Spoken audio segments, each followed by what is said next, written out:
When we buy a new company that's already doing millions of dollars a year, and it's our job to like find the opportunities to make that run smoother and faster and cheaper and scale it, everybody here now has built the skills from the ground up, which is pretty fascinating to look around the room and just to be like, we all started from nothing really, like skill set wise.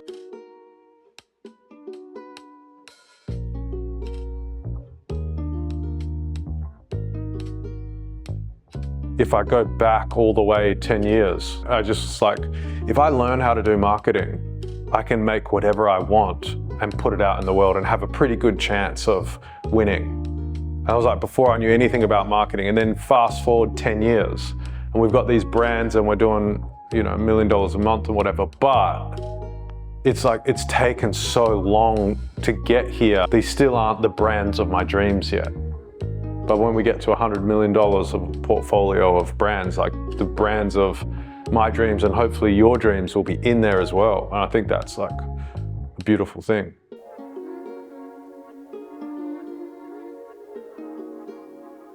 I think there's 3 characteristic traits that you need to develop as an entrepreneur if you want to make it. Like the first one's vision.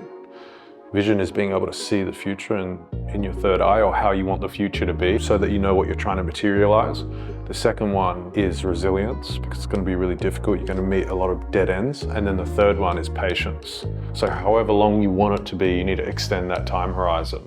And I've just been thinking about it a lot and thinking about how, you know, we've been building here for the last 6 years, but I've been on this journey for the last 10 years, this entrepreneur journey. And you start out trying to make it work. And if you don't have a job on the side, you need to make it work whilst making a profit.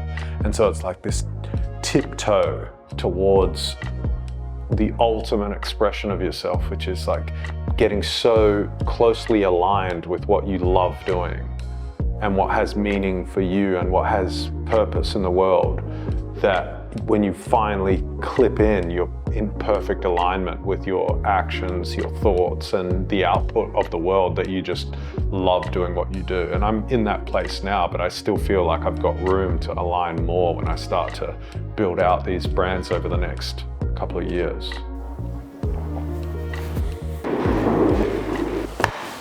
Just feels icky on the hands. Earthy. Nice to the touch.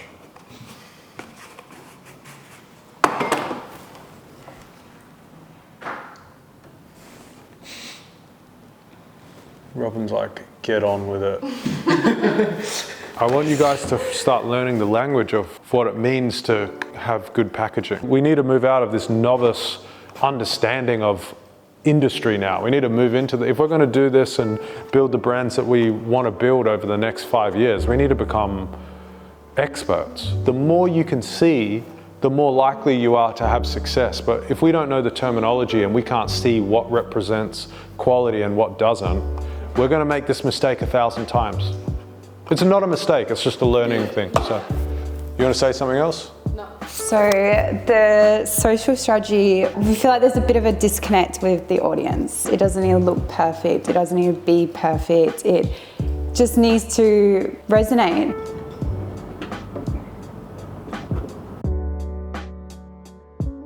I'm not building $100 million so that I get $100 million and I'm like some big fat tycoon smoking cigars on a yacht. Where I want to go with it is I want the freedom to see an opportunity and be able to like put resources into it. It's like resources that I'm really interested in, like, yeah, a nice house, big space, inspiring stuff, organic carrots, all that stuff. I want that stuff too. But the drive to get to this big, ambitious goal of 100 million is creative freedom, which will lead to more creative fulfillment. And, you know, more. But it's really, you're only setting that goal so that your daily is spent satisfied. So that the daily things that you need to chew on, the big bones that you need to chew on, are satisfied. And you can only do that with 3 things: vision, patience, resilience. Vision, what can you see? Can you see out into the future?